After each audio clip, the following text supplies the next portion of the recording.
Okay guys, hari ni kita nak tune CLA 250 model baru stage 2. Let's go. Seperti biasa, sebelum kita tune, saya akan belanja enjin dulu. Okay, ini enjin 2.0 turbo.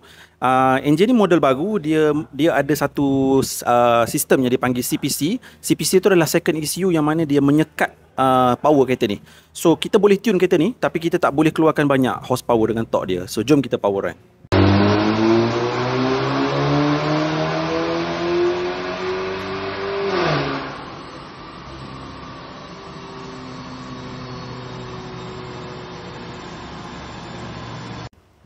Setelah berkali-kali kita power run tadi, ini hasil dia. Mari kita tengok.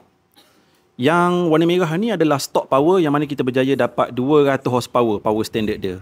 Dan torque standard dia 346. Manakala lepas kita custom tuning stage 2, kita dapat 234 horsepower yang warna biru ni dan torque dia 415. Setakat tu je yang kita mampu buat untuk kereta yang ada CPC, CLA 250 yang model baru ni. So korang kat luar sana yang nak tune kereta tu boleh buat appointment dengan H Performance.